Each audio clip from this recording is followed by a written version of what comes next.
Boom, boom, boom, baby. I hope you are having an amazing Saturday. We are back at it again and hope you're having a great weekend. My name is Don Terrell, and I want to welcome you to another amazing episode of The Color of Motion. Or I like to say, hey, stories come in all shades. And I highlight people of color, uh, in the industry of motion graphics, animation, visual effects, cartoons, and comics. This space that after 109 episodes, you don't know by now, I am crazy, crazy, crazy about. And again, I want to welcome you to the show. You know the drill. Hop into the comments, say hey, where you're tuning in from so I can give you the shout out that you so richly deserve. And while you're doing that, make sure that you hop on over to the Facebook group, facebook.com/group/the color of motion. Join our family. It is growing. And so I definitely don't want you to miss out on anything for sure. Mr. Norbert, audio is a bit low. Man, okay, well, let me crank it up there a little. Can you hear me now, Norbert? I don't want to blast people out, but I definitely want to be heard. So let me know how it is. I turned it up just a tad there. Uh, yes. Also, the store is open, so make sure you hop on over to our store. Get pick you up some swag there. We got a lot of great items: hoodies, t-shirts, coffee mugs. You know, cell phone cases. Constantly putting things in the store, so make sure you hop on over to thecolorofmotion.net/swag and pick you up some Color of Motion gear. The only thing I request is if you do, make sure you take a picture of yourself so that I can share it on the show and share it in the channels as well. So definitely want to see more people in some TCOM swag. Also, you can connect with me on all my social channels right here. I definitely want to hear from you. Give me some suggestions. I'm always constantly looking for feedback to make the show even better. So you can reach me on all these channels right here as well. So definitely love hearing from the viewers and everything. So please get in touch with me for sure. Like I said, this is, oh, before I get going here, I want to give a big shout out to today's sponsor for sure, DG Graphics. They do all the animations, overlays, and graphics for the show. They help make us look good. So if you are a business or a brand that's looking to level up your brand content and design, definitely reach out to them because they'll help you make you look good for sure. So appreciate DG Graphics for always supporting the show. Oh man, what else? Jeez, there's so many stuff. Definitely want to throw in some comments here. DJ, aka No Parking Barry. All right, appreciate you, Starfly. Appreciate you tuning in, Starfly. Appreciate you tuning in. Nice to meet you as well. All right, Norbert. I'm glad it's a little bit better there. Like I said, I definitely want to make sure that I'm heard and seen for sure. So what else? Man, oh man. You who? Starlay. All right. And these are some new viewers, so these must be friends of DJ there. So I appreciate you coming on and supporting your boy and really supporting the show. I definitely hope to continue to see you come back for sure. Girlfriends cartoon. Hello, good to see DJ interviewed. Yes, this is gonna be a good show. for sure. And I know you're gonna love it because been super excited. Dejuan D.J. Barry has been a longtime follower of the show, always viewing, and so just super excited to get him finally on the show for sure. What else? I think I pretty much got everything. Uh, all bot 3000. Hey Don, do you like NBA? Well, NBA does a lot of stuff, so you have to specify there. Uh, for sure. But I appreciate you, all about 3000, tuning in and checking out the show. I do love the NBA. I'm Ohio person, so I love my Cavs, Cleveland Cavs. Of course, wasn't quite as lovely once LeBron left, but I'm still a Cleveland Cavs fan. So what can I say? Awesome, awesome. So, like I said, I hope you are as excited about this episode as I am. I have to admit, like I said, this was a fun and interesting show to prepare for, and you're going to see why as we get into the episode. But just super looking forward to sitting down and chopping it up with my friend DJ. All right. Well, I think we're about, like I said, ready to kind of get this thing kicked off. What do you think? I'm always breaking this. I don't know. I'll fix it. Don't worry. It'll be ready by the time we come back. Okay?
All right, we are back.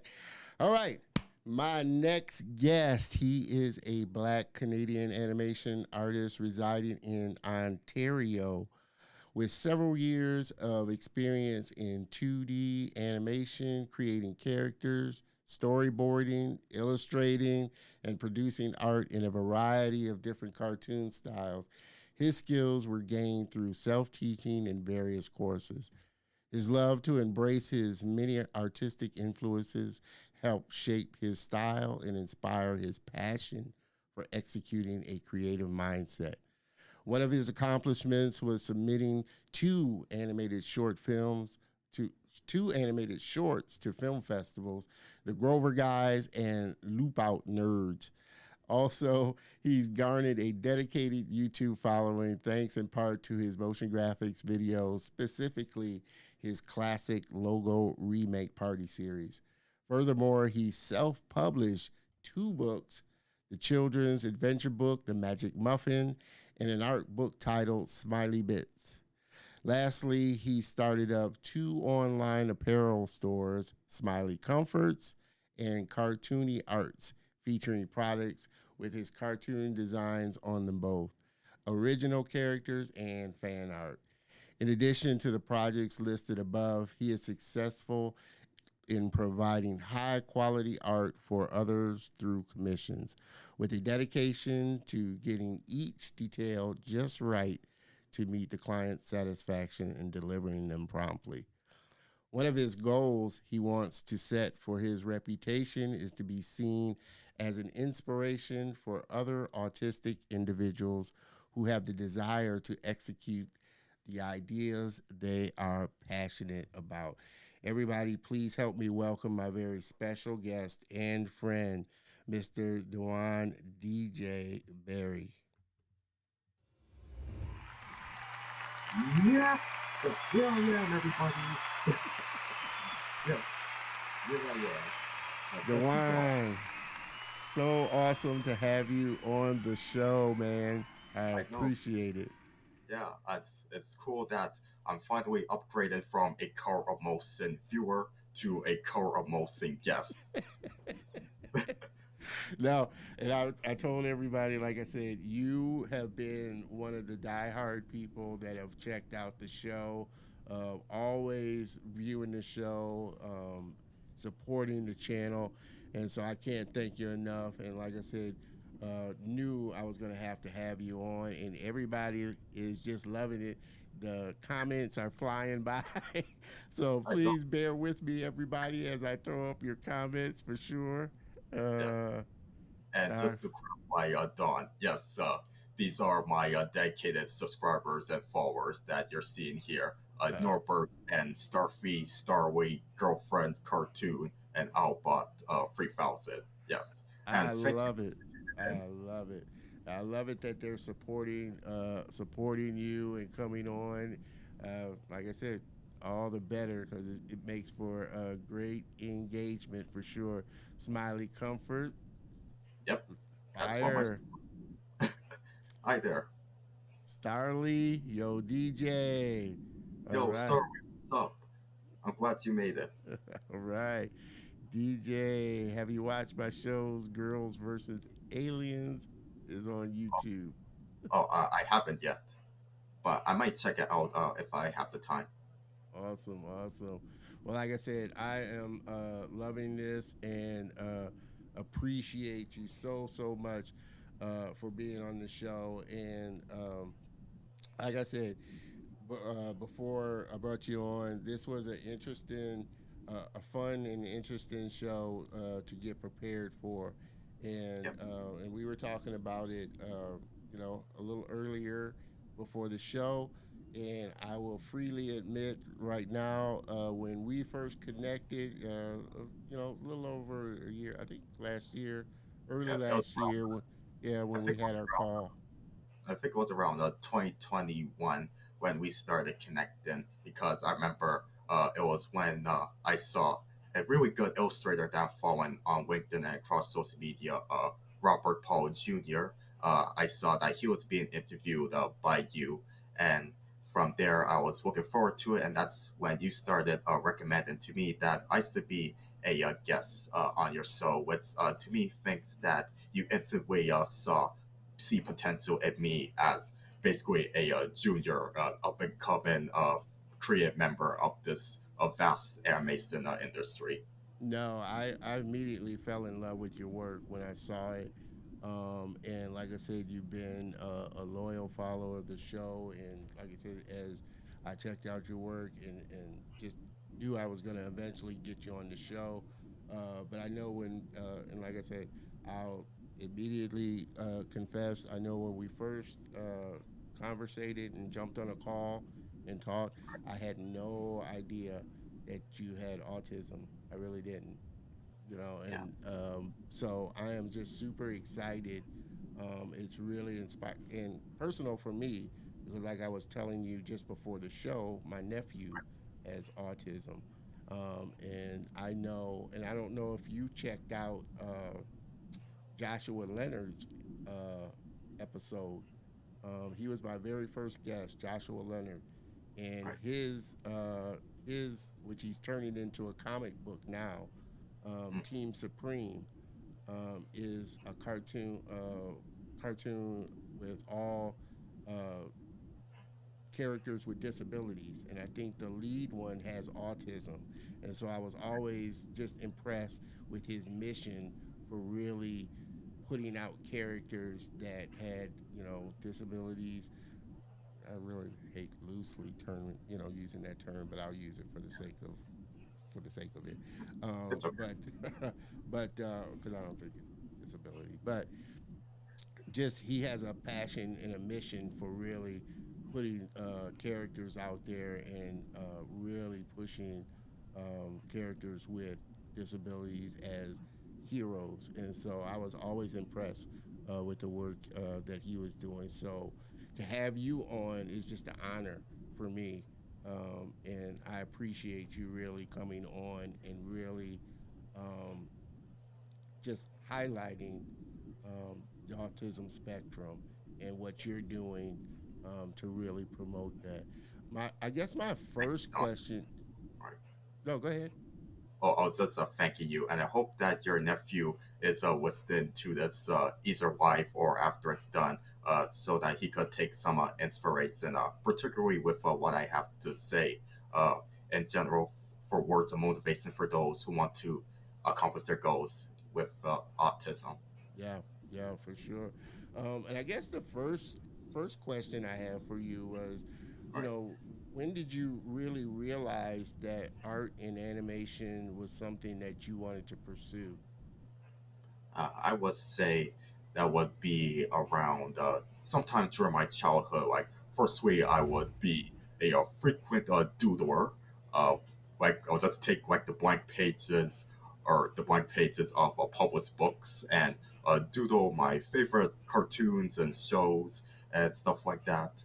And I'll say, uh, it's a pretty cliche answer, but yeah, watching a lot of cartoons, and from there, whether it be with TV shows and movies, and that's what sort of made me create this sort of department in my imagination of executing my own ideas for animated series and maybe even movies that could irritate others. Awesome, awesome. Well, like I said, um, that's usually for most people when it starts when they're younger. They just love cartoons and animation. Were there any specific ones? I know you showed me, just before the show, your shirt. If you want to, stand up and kind of show your design. This is one Yep. of his original designs that he did. And Yep. I'm a big Peanuts fan. I told him so. I love Snoopy and how he merged it. So Yep, and it's not just Snoopy. It's also Dudley Puppy from Tough Puppy. And I came up with this design basically because Peanuts and Tough Puppy share the anniversary, which is October 2nd. So I thought that would be a clever, subtle piece of animation trivia to incorporate into such a crossover. awesome, And awesome. and Oh yeah, I man. do love the Peanuts specials. In fact, I do have a Peanuts VHS called "It's the Pipe Piper, Charlie Brown." The special itself is kind of obscure. In fact, it's the last one that Charles Schultz supervised before he passed away. But Yeah. the highlight of the VHS tape is the documentary at the end, which is among the earliest documentaries regarding cartooning that I saw. Seeing Charles Schultz draw each of the main Peanuts characters and talk about summarizing their personality and talk about at which point during the comic strip's long lifetime they debuted. And this was going back in about 15 years ago. So I was around 7 when I saw Oh that man. documentary. Yeah. And like I said, I was a Peanuts nut. Every book about Peanuts and Charles Schultz that was in the library, I always was taking out. And Peanuts, I have a ton of them now. Peanuts books that I love. And I have to say, he was the inspiration for me just getting into cartoons and comics. I wanted to be a comic strip artist, so Peanuts was my jam.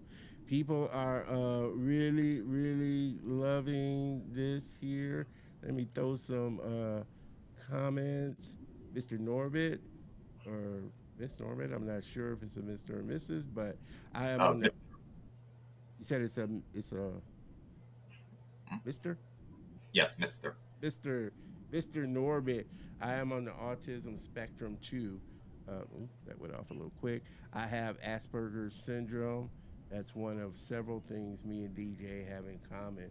And Yep. like I said, it is totally, for me, was just, like I said, it was a shock. But my nephew is more on, and we were talking about this, before the show.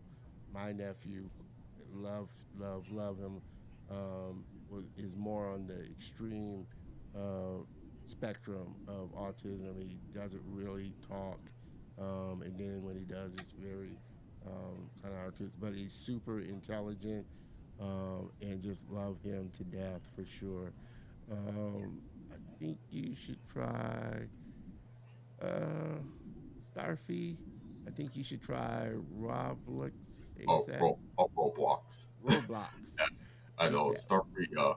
The Starfree is one of my dedicated subscribers who would often like post comments like that. You should like often recommended me to play that game and also recommended to watch different animes as well. Oh man, Dr. Jazz, man, I have ADHD, and it's amazing that, like I said, we all kind of as creatives deal with this and that. Like I said, I had my bout of going through depression and still having to be creative. And I know one of my past guests on, I think he was on season two, super super talented character designer, and he works for. Well, I think he works at a different studio now, but I think at the time he was working, when I interviewed him, he was working for the company that did, they worked on Archer. I don't know if you've seen that animated series, Archer. I've seen a little bit of Archer. Yeah, To put it's not the strongest cup of tea for me. yeah. Always thus far. It's a little more, like I said, it's a little edgier. Like I said, and I like it. I didn't watch a whole lot of it, but I liked it. And it's kind of, like I said, my taste run from the edgy to the Yeah, really silly. But he personally, uh, he was in the military and saw some time in Afghanistan, and so he came back with PTSD. And he was talking about, and we kind of talked a little bit about how he managed it working in kind of a high pressure kind of environment and stuff. So, like I said, for me, it's just amazing that we still work to be creative and get our ideas out there and make such great work. And we're going to take a look at some of Dejuan's work and his demo reel in a little bit here. hmm But everybody, like I said, please, again, for those just jumping in, we're having a fun conversation with my friend DJ, yep. an amazing character designer, animator, and just all around great, great guy. And appreciate you being on. Um, Another question, what were some of the, you were just saying that, Archer was a little edgier, not your cup of tea, but what were some of the cartoons and comics that you loved watching? Oh my gosh. Well, an easy, relatively quick answer, but Looney Tunes, for sure. I've been loving the shorts since they would come on the Bugs Bunny and Tweety show, which will air all the time on Teletoon and Teletoon Retro. And to be exact, I mostly grew up with the post 1948 shorts. And if you don't understand, uh, a long time ago, Warner Brothers would divide their library of cartoons for the purposes of TV syndication. So uh, the cartoons released after August 1948 would be the ones that they will show themselves like through the Bugs Bunny and Tweety Show and its different incarnations like on broadcast networks. And the ones that were before August 1948 would be on various different syndicated channels, like most notably the ones that are owned by Turner. like TBS and then on Cartoon Network before they were able to air the post 1948 sorts. But yes, Looney Tunes and all of those characters have been delightful to watch as a kid, and as an adult, of course, I have to appreciate what each director brings to the table with their individual styles. The one that I love the most is Chuck Jones. Yeah, My animation style, yes, yeah, my animation style kind of incorporates I know it incorporates Bob Clampet's zaniness, but also with Chuck Jones. Well, one of the things I love about him is with his animation style, like you could get so much from just one static pose, and maybe you could have the character just look at the camera. yeah. I really love that. No, I was like I said, I wasn't while I enjoyed Disney, I Right. wasn't a big Disney fan. I was more like you said, Warner Brothers. Love Chuck Jones, love Tex Avery. He was another one that was really, I really loved his style of animation, and Yeah. just that kind of slapstick kind of humor. I kind of enjoy, for sure. So I take it there is nothing else you really ever thought about doing as far as a profession. There wasn't anything else that you were interested in kind of being. Actually, there is a puppetry uh, because a huge part of my childhood is Sesame Street and Mm, Muppets in general. I absolutely love the creative world that Jim Henson and his talented team of performers and designers and builders have created. Like I've always been a huge Sesame Street expert ever since I was a kid, to the point where I would look up on a Sesame Street fan encyclopedia that shows a whole bunch of different obscure Muppets who haven't appeared on the show in decades. So yeah, that's where my passion comes from. And when it comes to me possibly being a puppeteer, well, I would actually make my own homemade puppets with socks and mittens and cardboard tubes, mm, and even finding out a technique of taking two cardboard tubes, right, and adding faces to them like googly eyes and pom poms, and have and able to make an eyebrow mechanism, which is having to go up and down like you may see with Bert. I made that technique with just pipe cleaners. So yes, yeah, I had my own group of homemade puppets. Well, when I was like through my preteen years, I called them the homemadies, and the leader of the homemadies was was Oscar the cat, who was named after one of my past cats. He was basically the Kermit the Frog of the group, sort of the leader and the straight man. And yep, and I also like one of my earliest videos I ever made for YouTube was Logo Misbehavior, which is basically Oscar talking to a different logo, whether it be the 20th Century Fox television logo or the Screen Gems as from Hell logo. There will be going through different video effects, which is incorrect, much to Oscar's annoyance, and Oscar will just tell them to get it right. oh man, this Yeah.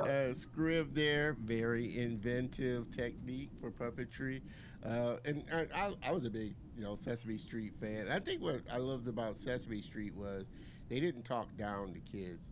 They really dealt with issues and things like that in a straightforward fashion. So I think that's why Sesame Street was is such a big thing, and was back then when I was watching it as well. Uh, let's see, Starly, mine's are Adopt Me, OB Trivia Challenge, Brookhaven, Car Crushers 2, and the Crusher.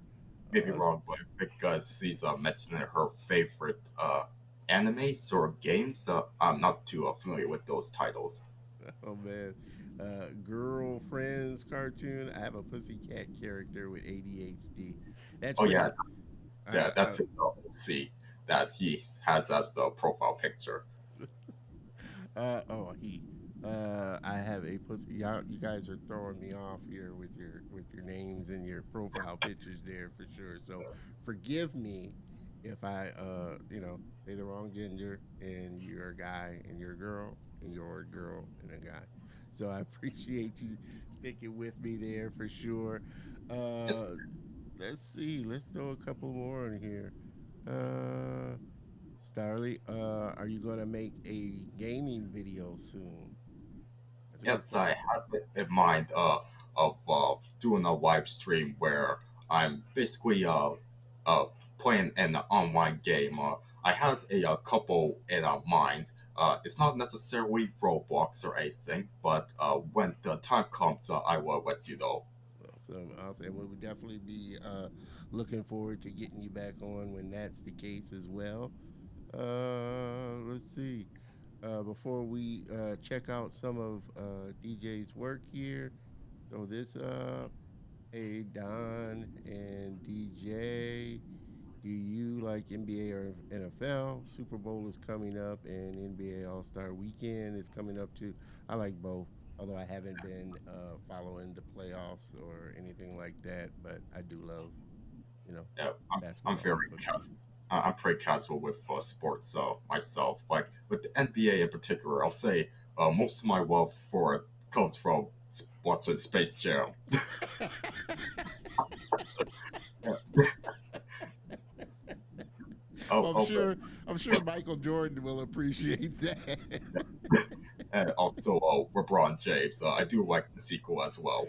Okay, I never did get into that as myself, Yeah. but another question I want to ask you is, what are some of the, and like I said, we're getting ready to take a look at some of your work, but what are some of the tools that you use to create your animations and your illustrations?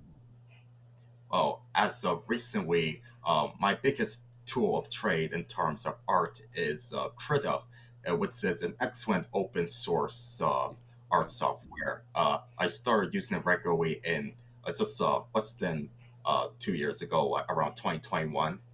Before I was using, just before that, I was using Clip Studio Paint, which is also excellent. Oh yes, that was a commission I did, and yeah, I was doing Clip Studio Paint before I moved to Krita, and it was I forgot her name, but there was a nice lady on LinkedIn who recommended Krita to me, and I'll say this: when it comes to word and new software, like when you learn the basics, when you learn the techniques of one, and if you try out another, then I don't know, like some of those things easily transfer over. Like for example, the stuff that I know how to do with the other art software I use over the years, like Clipseo Paint and Fire Alpaca and Photoshop, they transfer over to me starting to use Krita for the first time. And so, with that being said, the learning curve of Krita didn't take too long for me to be acquainted with. Yeah, yeah. No, Krita is an amazing tool, and I recommend because I have it on my machine as well, and I recommend it for people that, like I said, may not have the budget for Photoshop or the funds for to invest in that. Krita is just an amazing tool for illustration and animation as well. Are you using that for your animation as well, or are you using a I different software for your animation?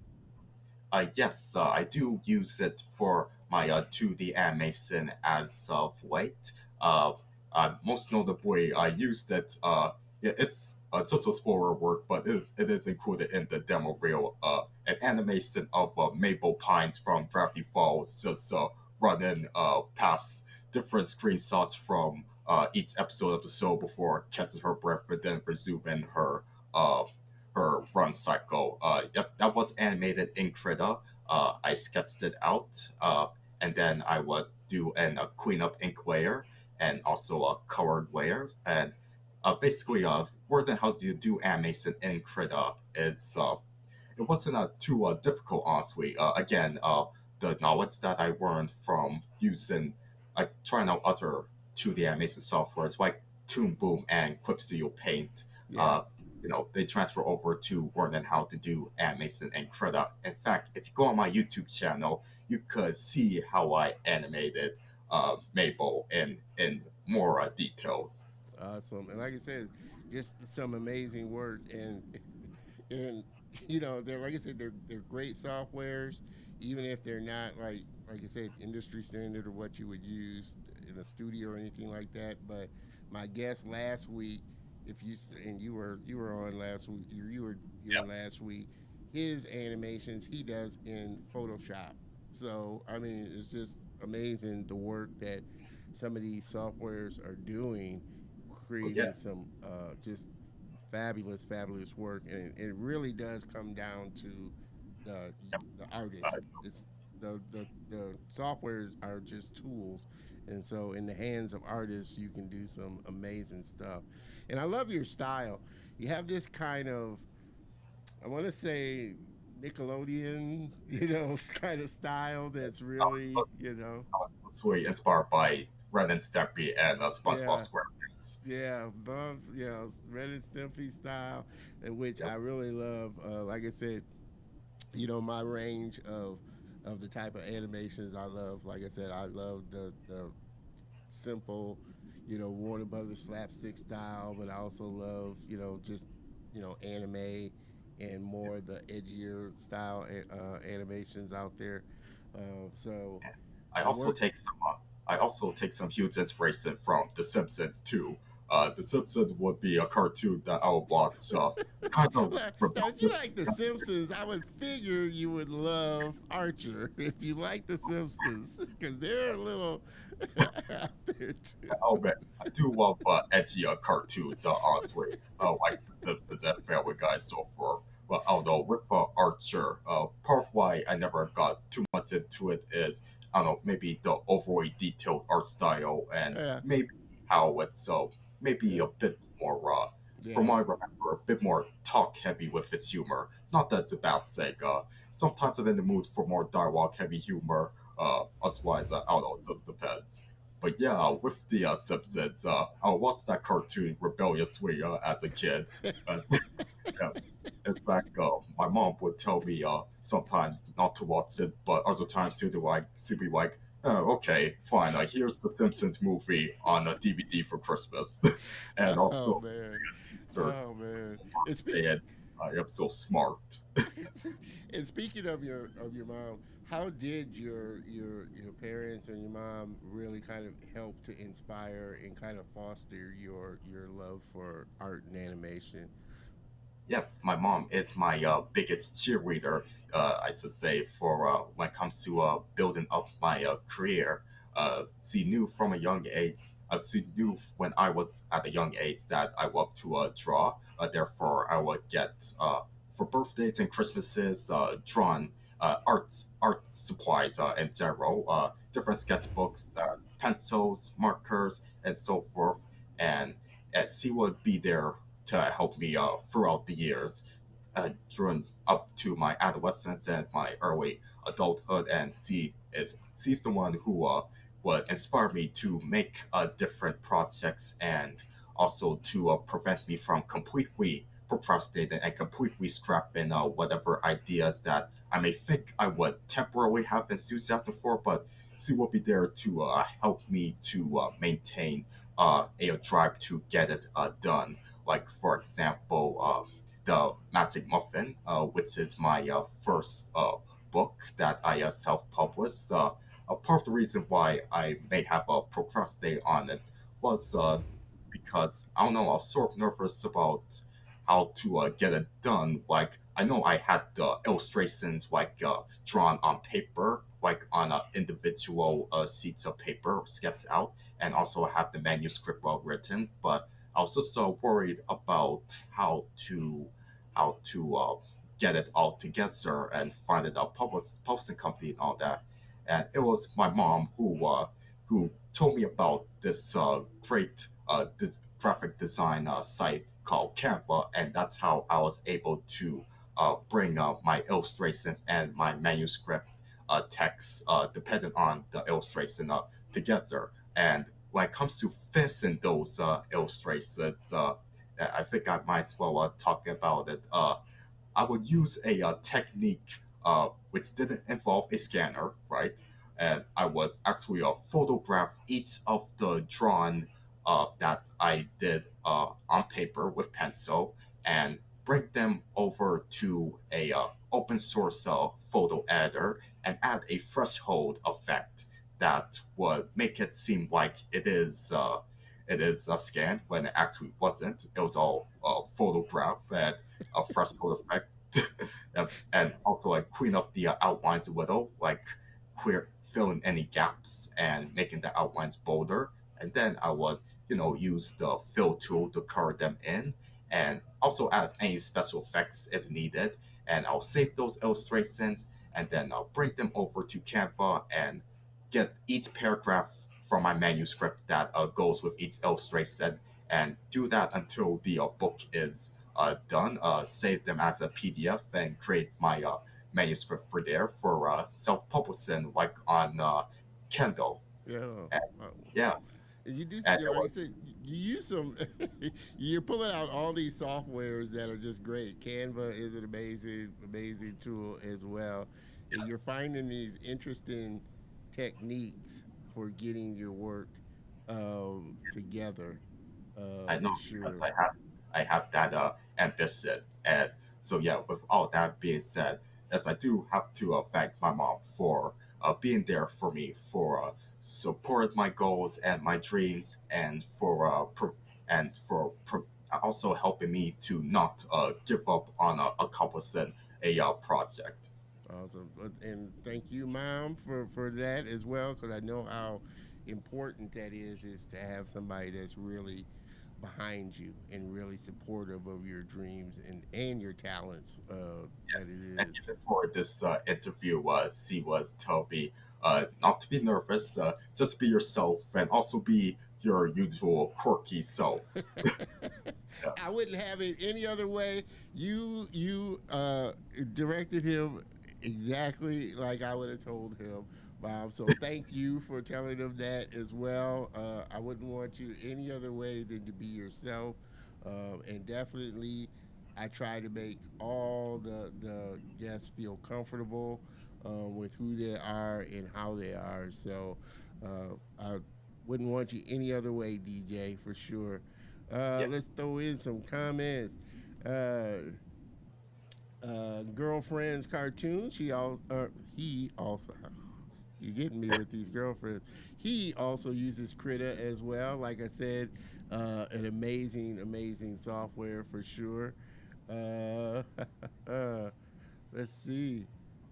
I love how you did a drawing of Doraemon before Christmas. Oh yeah, that is last December. I did some drawn requests for the holidays because typically I nowadays I prefer that people commit me like on coffee for them to guarantee that I get a drawn request done. But since it was the holidays, I had to make sure that I be generous and do some of my subscribers' requests, and Doraemon was one of them. Awesome. Norbit, DJ's mom, is a great role model for sure. Yes. Definitely.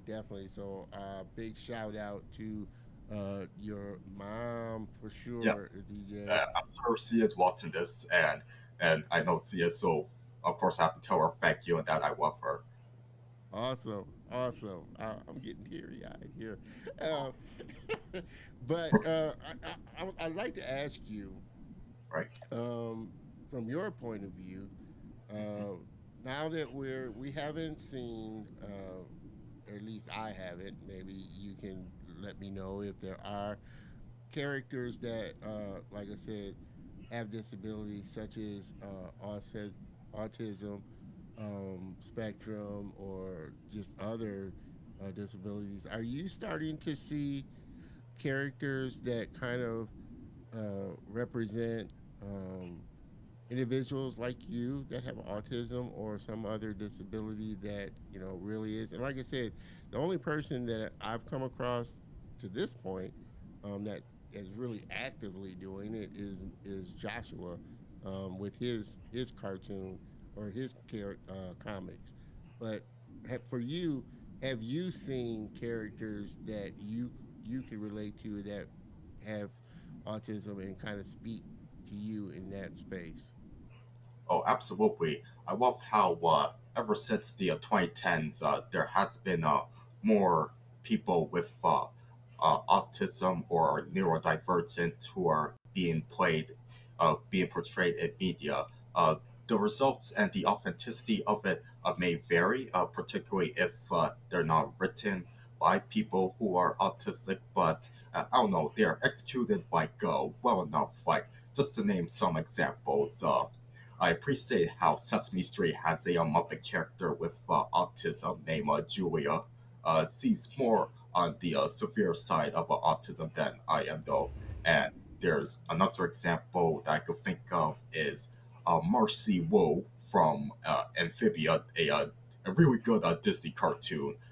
Technically, the creator didn't intend her to be autistic, but I don't know. She was actually the character is actually diagnosed by some psychiatrist that yep, but Marcy is autistic. Like with her obsession with writing in her journal. As she explores this different this new amphibian world that she teleported into. And yeah, I think that was awesome. And another Disney example is the main character of the Owl House, Wu's Nausida. She was created to be neurodivergent as well. And and to mention a live action example, I really like Connor from Degrassi, and he has Asperger's syndrome too, and I feel like I relate to him the most, particularly in a moment when he was having sort of a meltdown with want to focus on his project he was working on, like an app, and from there it sort of reminds me of how I have myself being so insistent, determined on just focusing and enjoying uh, being in my space with working on a project, whether it be an illustration or an animation or a video, and and I also have sort of this weird fixation on deadlines, even when it comes to personal project degrees, like with YouTube videos. My mom would sometimes remind me, "It's okay, no sweat. Nobody's paying you for those YouTube videos. Just You take never your time." know, though. Like I say, if you keep at it, somebody's gonna somebody's gonna do it and sponsor you. And like I said, there's a lot of YouTubers out there that are making some major money. So you just never know. Yes. But and that brings me to my next question with you, Right. um, which you kind of alluded to just a second ago. What are some of the other challenges, if any, that autism kind of presents to you during doing your work? Like you were saying that sometimes you get frustrated with just deadlines and things like that. But are there other kind of challenges that you have to work through a little bit more when you're doing your artwork? I think it's a matter of making it be as good as I can. Like sometimes I would, probably do it to the best of my abilities. Sometimes I'm not always 100% satisfied with the final work, but I do it to the best I can, and uh, I might as well talk about this as with someone with autism. I like to maintain some ambition. Kind of like how I described earlier with how I was able to get the Magic Muffin done as soon as I can without really the help of any big publicist company. Like I mentioned, I wasn't sure of how to get the illustrations and the manuscript and everything put together, but I had that determination and inspiration to like find a way to do it myself, and using a technique like what I described with how I made the illustrations that I'm not 100% sure anybody else has tried out before. So yeah. I hadn't heard of it before, so I guess I think that that definitely sets you apart for sure. That you think of these inventive ways of like I said, working, getting your project done. Initially, what was the inspiration for the story Magic Muffin? Where did you get the idea, and what's it about? I'm glad you asked. That came out in January of 2010. I just did this one page uh, of drawing different characters, ranging from teddy bear with a sword, and also this blue villain who's, I don't know, just inspired by the blue meanies from the Yellow Submarine movie, and also random characters like a dog who's sort of like a wise sort of like a wise mentor who's just modeled after one of my stuffed toys, and it's just a bunch of random characters all while watching the Fairy Odd Parents TV movie Catastrophe. So that's where like the Magic Muffin part comes into play. So it's more or less like a just a weird sort of poster for a possible movie that I imagined in my head. Like overall, the Magic Muffin, what it really is a love letter to all of the animated Disney adventures that I would enjoy, from Aladdin to The Rescuers Down Under to Hercules and of course The Lion King, just to name a few. And yeah, I had this, I don't know, just had this idea to I imagine if it were a Disney movie with this high quality animation and funny, likable characters and intense accent and awesome musical score. But once again, going back to me having uh, an being ambitious and want to execute my idea as soon as possible, I just thought, I just do the story as a book first. Yeah. Oh, Yeah, amazing, amazing. Mr. EX, which I'm pretty sure is Antoine. Appreciate you tuning in there, Antoine, for sure. This is, yeah, Antoine. Hey, it's so cool that your show is supporting autism type of artists. I have a lot of respect for that. The situation needs to be explored even more. So kudos to you, bro. I appreciate that, man. And like my tag says, stories come in all shades, and I think everybody and Dwan has shown it right there that everybody can create something, and everybody has an idea and can get it out. It may take different routes to get it out, but like I yes. said, as Dewan has shown, he's very inventive about the way he gets his ideas out, and so I can appreciate that for sure. And just have no problem and love just highlighting your story and what you're dealing with and going through, and as far Thank as you. your work and getting it out there. Um, for you, um, has in what way has kind of autism influenced your work, or do you even not, like I said, kind of put that in your mind as far as feeling like you have to, show some kind of representation about just you and what other individuals with ASD deal with? I Yeah. mean, how has it influenced your work? Mm. In general, with autism, of course, there's different levels of it, Asperger's and high function autism. And I think the way my autism influences my work is, in general, animation, among certain other types of media, like animation and logos and puppetry, they are special interests, and I like to embrace them. And not only the products themselves I love to embrace and enjoy and take influence from, but also just love the trivia.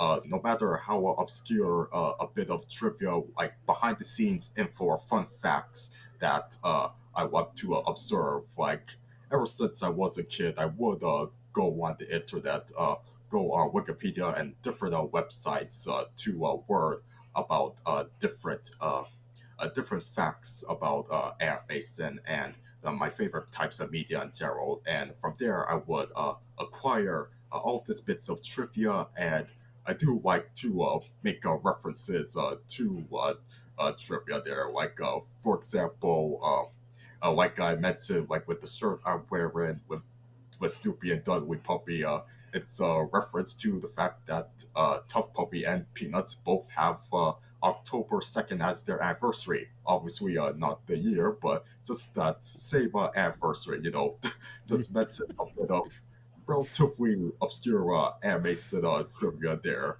Well, and I definitely, and I was thinking this while you were, rattling off the trivia there. I was like, you definitely, and I can appreciate just your knowledge on what you're doing and just your passion and love. Definitely puts mine to shame. Like I said, I love the industry, but some of the trivia is I wouldn't have known about. So Yeah. thank you, Dejuan, for educating all of us on some of it. Norbit, hey DJ, did you have any other artistic special interests before those for animation, logos, and puppetry? As a fellow ASPE, I had various special interests throughout my life that have come and gone, and which I think I kind of asked you, were there other things that you thought about that you enjoyed doing other than animation and illustration? Yeah. Oh yeah, I did answer that question. It is regarding puppetry. Yeah, I gave my answers regarding that earlier about how I really want to. There was a phase where I want to do puppetry as a kid. Taking influence from the Muppets and want to make my own homemade puppets. But I sort of tossed that aside. Even though puppetry and Muppetry, to be precise, is still a huge one of my absolute favorite forms of entertainment. I still think that animation and cartooning is like what I want to stick to the most. But Yeah. as far as autistic special interests, aside from animation and cartoons and logos and puppetry stuff like that, like if I had any before then, to be honest, I'm not 100% sure on that, but I think I know I did have a desire of being I might have a desire of collecting toys based on my favorite piece of media. I don't know. I tell you, and again, for man, you guys are throwing in some fast and furious comments. So forgive me if I don't get to all of them, but I appreciate, like I said, and love the engagement so much. For everybody, like I said, that's just tuning in. Having a fun conversation with my friend Dejuan D.J. Barry, super talented animator and character designer, and we're getting ready to take a look at his demo reel before we move on Yes. here. So let's all just take a look and have some fun.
Amazing, amazing artwork.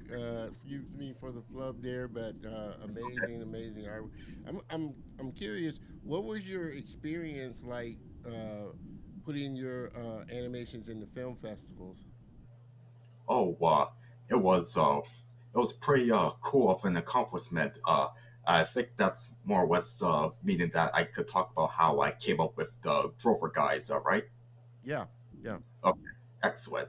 So the Grover guys, the idea came out in August of 2018. That was when I did my first doodle of the three main characters, Mikey, Beanie, and Dee Dee, and that came about after I was watching a YouTube video talking about the importance of smear frames, which, in case you don't know, they are deliberately distorted in between frames that make a character going from position A to position B much snappier, faster, while also maintaining a lots of life. And that YouTube video talked about how Chuck Jones's awesome short film, The Dover Boys, really pioneered that use of smear frames. And I absolutely love that cartoon myself, and I know that it's also an influence for Gendy Tarkovsky, the creator of Dexter's Laboratory. So yeah, I did my more or less my own version of the Dover Boys. Like, if you were to look at these three characters, you might not pick up on the Dover Boys influence, but trust me, it's there. And even with the name, the Grover guys, it's basically there because Grover rhymes with Dover, which itself rhymes with Rover. Yeah. So, and we talk about the inspiration for the characters. Well, Mikey, the main leader, the short fat guy, he's basically a caricature of one of my favorite voice actors, Kevin Michael Richardson. If you're familiar with him, yeah, yeah, yeah, yeah. yeah, Amazing. Uh, yeah, and also with Beanie. I don't know, like with him, I thought he should have a beanie cap because even though he's like a man in his early 20s, he doesn't want to let go of his inner child, and that could also apply to the all the entire trio since their favorite activity is pogo jumping.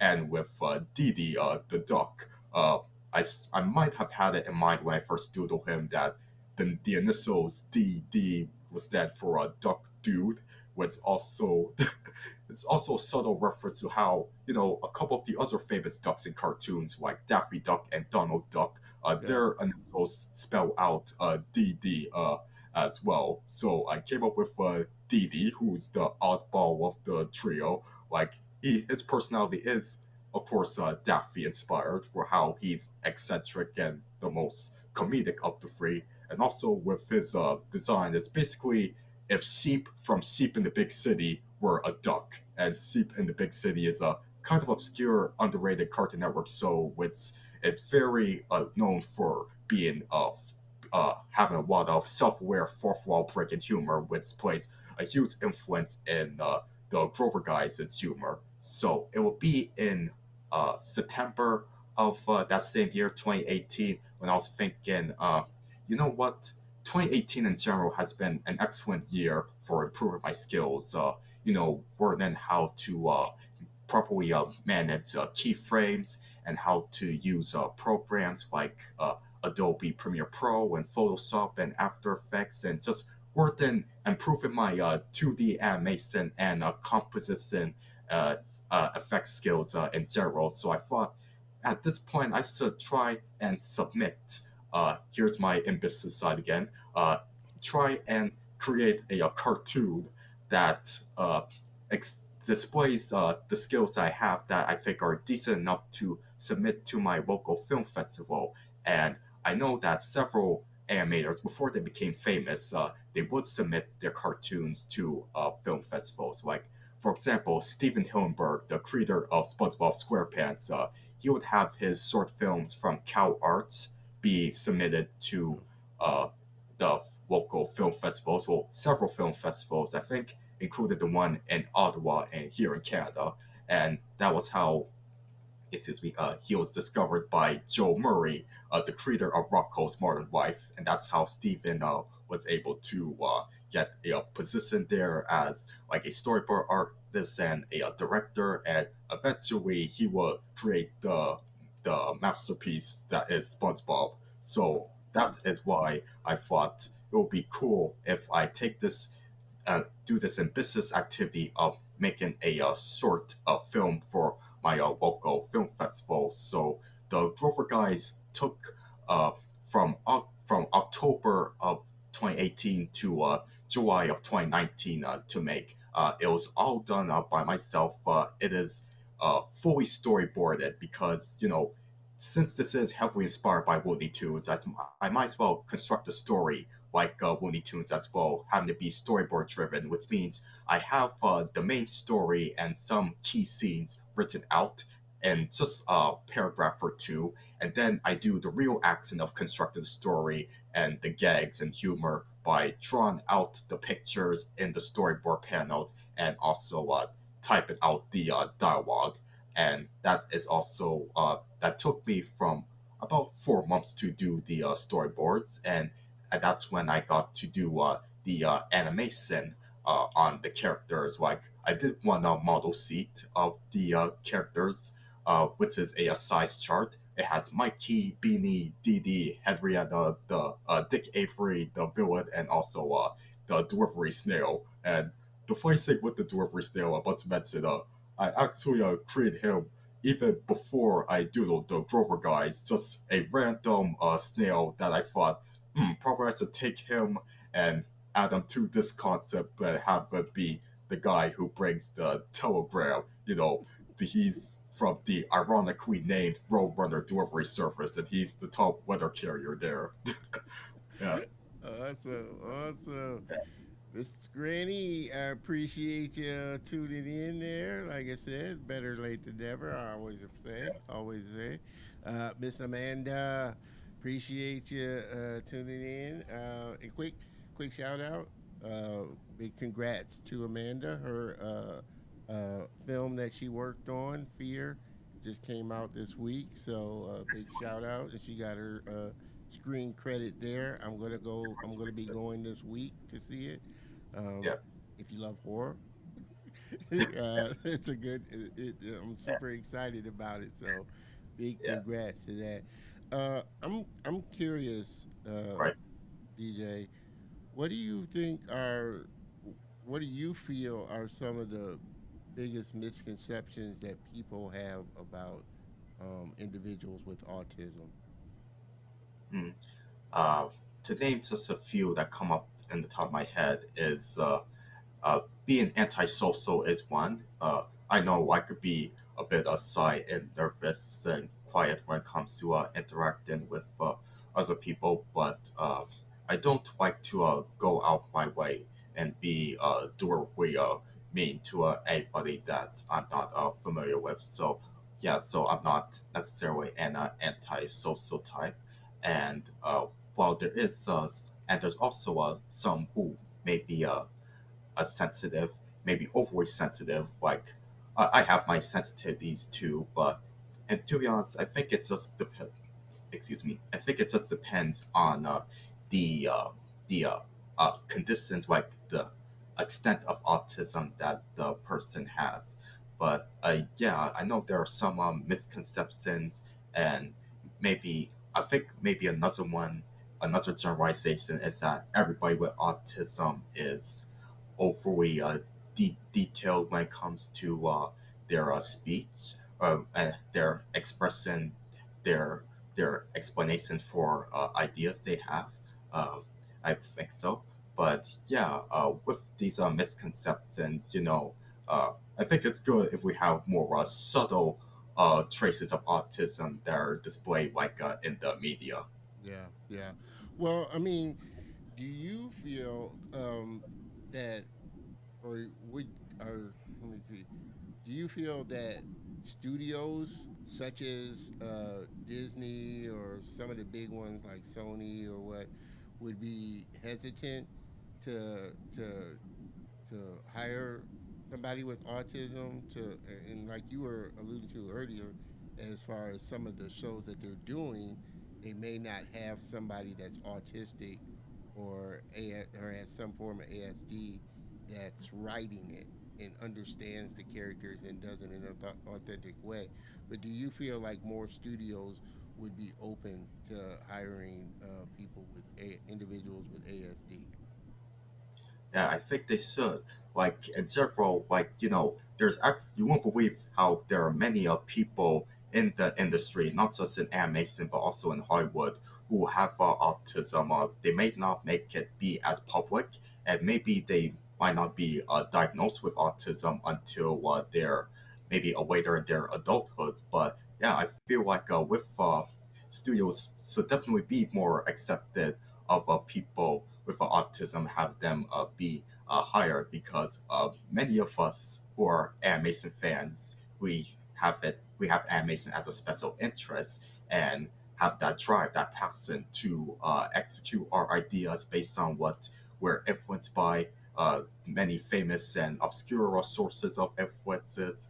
And yeah, I think that with people on autism with autism who should be hired. Yeah, I think studios should definitely be more make sure that they continue to be open to hope having people with autism be hired. And again, there are a few famous animators that come up in my mind who have been working for many years. They're veterans, but we didn't know until more recently that they're autistic. Like, Yeah. for example, Maxwell Adams, who's the creator of two of my all-time favorite cartoons, The Grim Adventures of Billy and Mandy and Evil Concarne, which really influenced my style.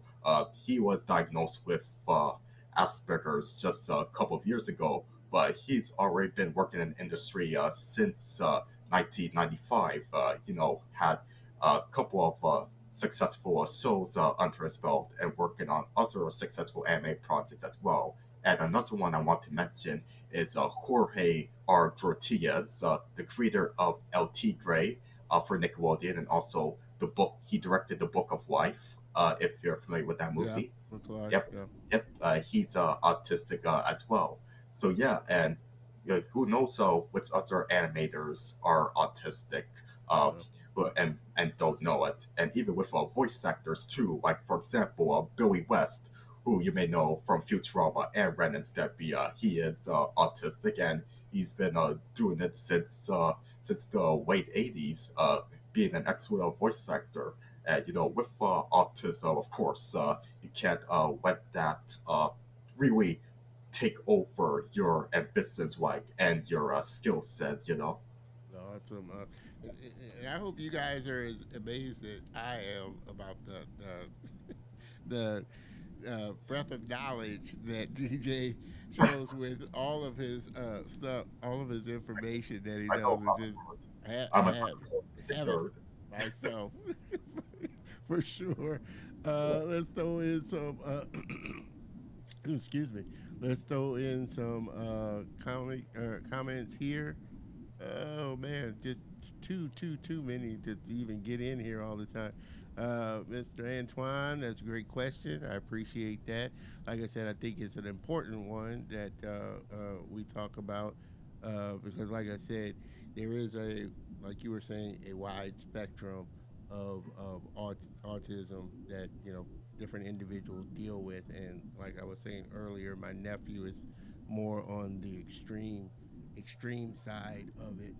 Excuse me, extreme side of it, which is why, like I said, I'm just passionate about helping really highlight the diverse talent that's out there and creating some amazing stuff. Like I said, um, one and for everybody again just joining in, we're having an amazing conversation with my friend, super talented uh, character designer and animator Dejuan Berry. uh, let's see, let's throw in some more here. uh, Another one from Antoine. Hang in there, DJ. This show makes me makes me feel emotion. You have my support. And like I said, he's an amazing talent, and from what he's created, and really just no different from any other animator out there. He just has to, you know, just thinks and does his thing differently. Yeah, And as you can see, it does it very. He does it very very well, for sure. Hey Don, And hey Don, yeah, if you don't mind, uh, it's okay if I maybe talk about how I created my other short film, sure. LoopOut Nerds. Go ahead. Yeah, so how that idea came about, it was actually in okay, I'll start probably summarize how I create the characters. Uh, this was back January of last year.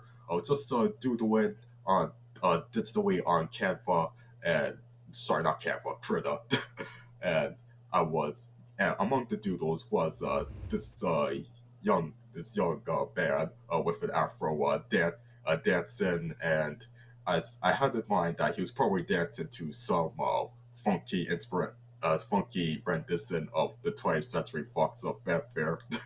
And also another doodle on that page is Marv, his cousin, looking at the camera and giving a thumbs up. So that's how I doodled Sage and Marv, and that's yep. Hang on a moment.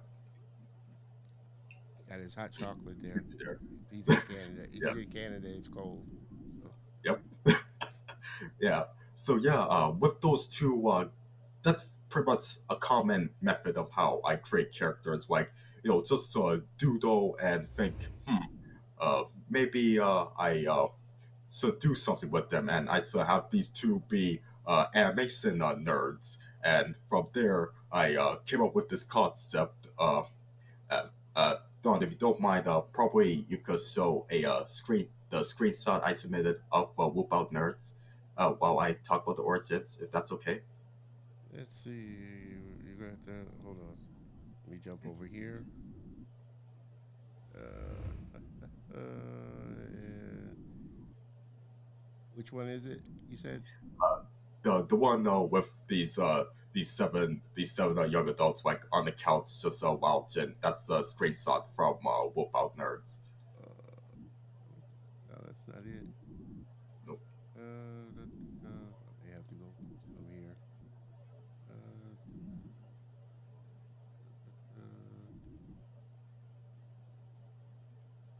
Uh, uh, Got it. uh, may may not because I didn't use all the artwork that you sent, but I may not have it on here. Oh, but you Uh, did us know that earlier. I just thought that I'll have it as a visual aid as I talk about how I came up with that story. yeah, that's loop out. That's it. Oh, okay. Uh, Loop out. Okay, loop yes. out nerds. Okay, yep. There we go. Yep. Yeah, so Sage and Marv, they're cousins who are passionate about animation. And Sage is the one with the afro and the sketchbook, and Marv is the fat one with the glasses on the laptop. So yeah, I thought about this concept for a cartoon that basically is a love letter to like my own knowledge, my own nerdiness with animation, and also a tribute to like the animation fandom that you see like on the internet, like on YouTube, Twitter, and so forth. So from there, I created like the other characters, like their friends. Chris with a K, that's the woman with the blue hair, and Ronnie is the one holding the VHS, and Fanzo is the one reading the yellow book there, and Milton is the tiger. And the reason why he's a tiger is one, he was inspired by one of my favorite YouTubers, Youngblood Fancy 91, who has Hobbs from Calvin and Hobbes as his Oh avatar.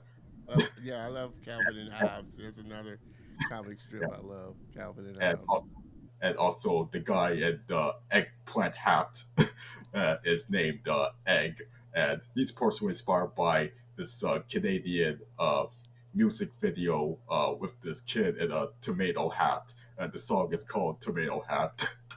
It aired on a show called Answer Your Pants. Norbert, if you're watching this, you may know what I'm talking about. But yeah, I was Amazing. toying around with these characters, right? And then the summer of last year came out, and I heard about Annie Jam, and I'll talk about how I heard about Annie Jam and how I was able to create that 10-second short for it, right? So when I was working on Classic Logo Remake Party 6 and doing a remake of the International Rocket Ship logo, uh, excuse me, that was when I was checking out a short by the founder of International Rocket Ship called named Marv Newland.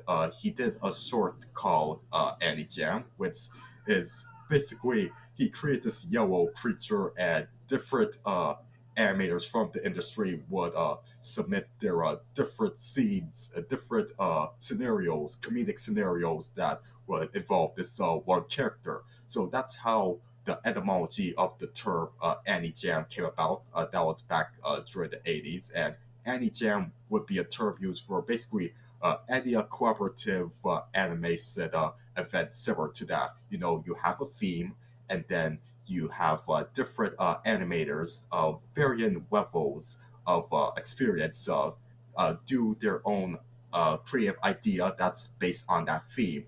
And it was the I found out that the Toronto Animated Image Society would have an annual Annie Jam for several years now. And when I found that out, I thought, maybe I should definitely give this a crack at it. And so when submissions were open in August, for sure I jumped to the chance. Technically, I had two ideas.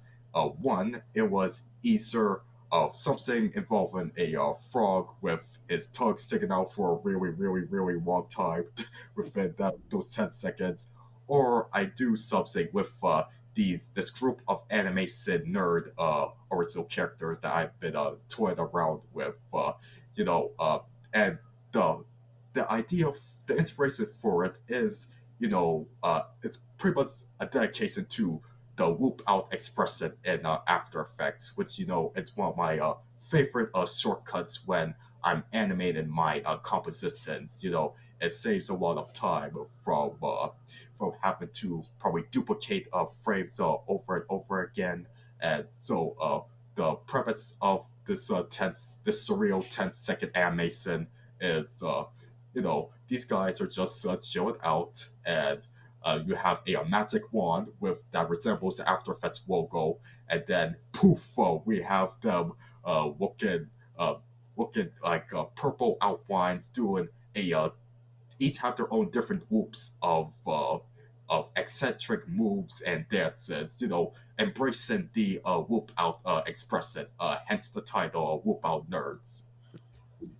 Amazing. And as you guys can see, you can obviously see where his inspirations for his style of work comes from. Like I said, it has that kind of reticent be Simpsons kind of look. So you can Yeah. obviously tell who In fact, Dewan loves to watch. in fact, with Um, the Simpsons, I must mention one person who I love from the crew who I take some inspiration from. While I do take inspiration from the main creator, Matt Groening, I've also really loved David Silverman, who's one of the veteran directors ever since The Soul was just a series of shorts on the Tracy Ullman. So, like, he really knows how to make those characters, like, even though it's slightly more grounded compared to, say, Looney Tunes, David Silverman is definitely the one who knows how to take a slightly grounded sitcom, but also to add some cartooniness, like particularly when Homer Simpson is having his occasional breakdowns. And I know, like, one of your past guests actually worked with David Silverman on the movie Extinct. I yeah. forgot her name though. So, and it's funny. It's funny you mentioned that because I totally forgot that that's where the Simpsons started was the Tracy Ullman show, and Yep. how that started coming to be. And I think a lot of people may forget that little bit of trivia there, But for sure. and did you know there's actually another cartoon on the Tracy Ullman show aside from The Simpsons? It's done by the same animation studio, Kwatsuki Chupo, but I don't know, it was something about this psychiatrist. I don't remember the name of it, but I do understand why it didn't last as long as The Simpsons. Like, The Simpsons lasted 3 seasons on the Tracy Ullman show before they decided that Yeah. these animators are awesome enough to have their own half hour and create a phenomenon for themselves. Oh man, and we all know how long The Simpsons has been running.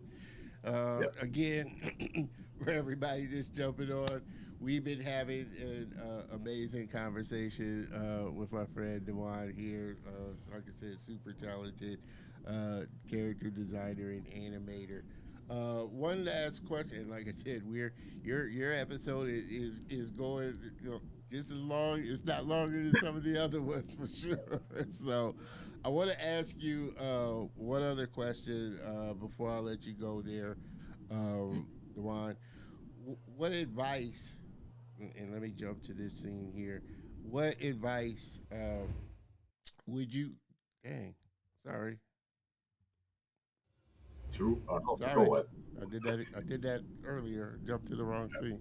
What advice would you give to others, especially other autistic individuals who may want to do what you do, or just general advice? What advice would you give to other autistic individuals? Oh, I'm glad you asked. I will tell them not just to not give up on your goals, whatever positive dreams you want to fulfill, but also have some ambition. You know, you could work with what you have, but don't be afraid to uh, try and also upgrade to make something that's even better. Like how I explained with how I was able to do the Magic Muffin by myself. I had this ambition of executing this idea. Uh, of also, I did have that they have like the mindset or knowledge to like really make a movie out of it. But the book, at the very least, was reflective of the ambition I had of executing this funny idea for Disney-inspired adventure. So yes, and uh, so yes, that's what I have to like say is not to give up on your dreams, and also to continue to learn, and also to and when it comes to exposing yourself with your talent, of course social media is a great place. You could go on Twitter and Instagram, and you could show your work, and express your knowledge of animation, whether it's with trivia, behind the scenes facts, or just sharing your knowledge about how the media works. So I guess that's pretty much what I have to say with the advice is that you make sure you do not let go of your dreams, your goals, and find ways of execute your ideas to the best of your abilities until you're able to upgrade to make something even better. Yes, in general, just be ambitious and cautious and just enthusiastic. Yeah, that's probably the best way I could sum it up. You can't sum it up any better than that. And with that, I gotta drop a bomb. That's a bomb of a nugget. There is just go with what you know and do it to the best of your ability. Um, Make sure that you get connected with Dewan. Check out more of his work there. All you can find him on all his social channels there. You can go to Amazon, get the Magic Muffin book. He's on YouTube. Check out his YouTube channel. He's got a lot of great videos on there. Check out his website where you can find even more work.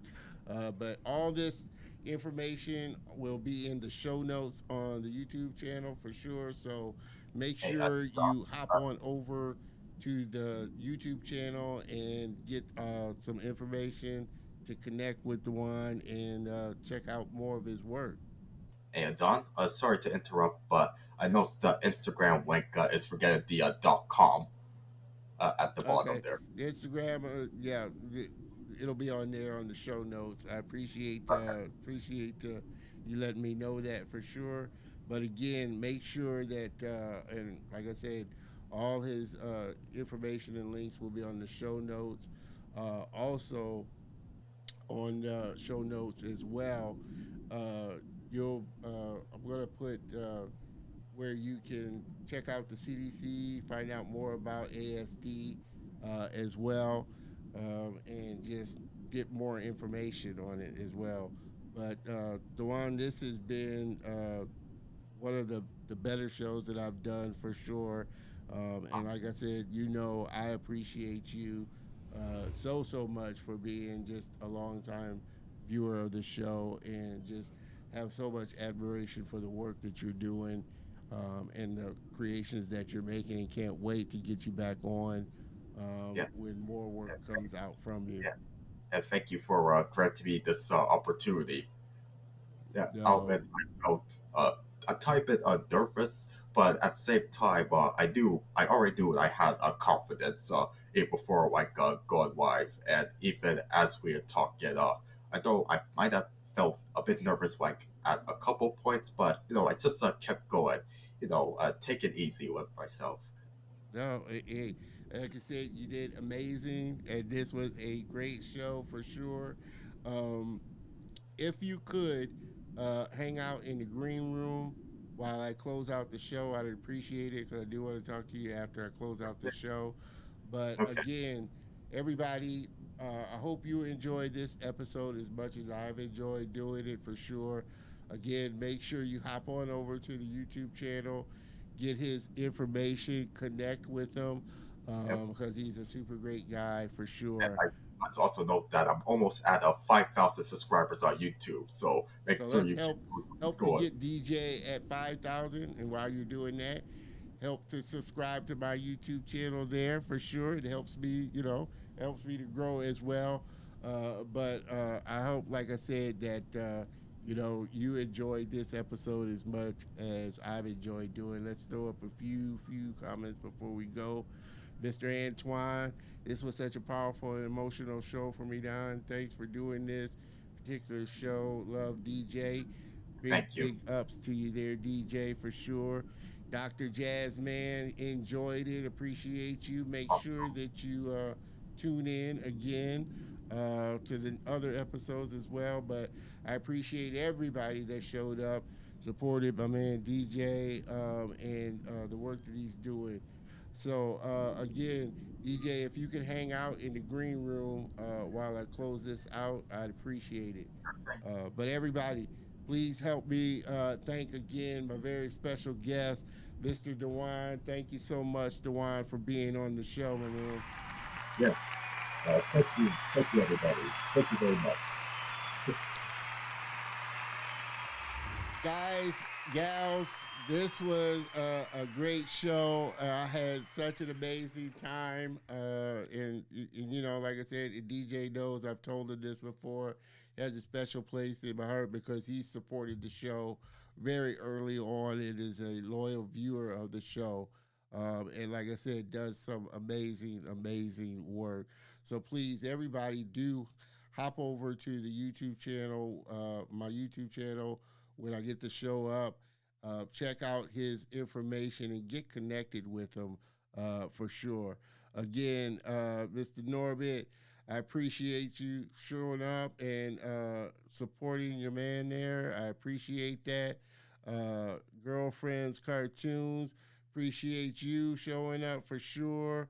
Antoine, my man, appreciate it. But I appreciate everybody that tunes in each and every week for the show. It's like I said, it's guests like DJ and everyone else that make this show as good as it is, and I have so much fun doing it for sure. Make sure that you tune in next week because next week is going to be, like I said, season 3 is we're rolling. And we've had some great guests on so far, and we're going to continue that role for sure. Make sure you tune in next week because next week is no exception.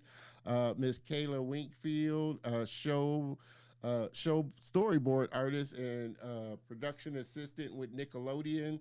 So we're gonna have a great time talking with her as well. So I appreciate everybody that, like I said, supports the show and can't thank you enough for always being kind of the loyal fans and viewers that you are. Like I said, it inspires me to keep doing this show. And like I said, definitely artists such as Dejuan helped inspire me to continue creating as well. It was just fun learning all the trivia facts that he had to share, so I appreciate it for sure. Miss Maggie, appreciate you tuning in as well. Man, this has been another long episode. We went into an hour and a half here, so hey, I always enjoy these long shows for sure, especially when you have a great guest such as Dejuan on. So with that, we're gonna wrap this up and put it in the can. Another show for sure. Again, thank you so much for tuning in. Make sure that you join me next week, same bat time, same bat channel. Cheers.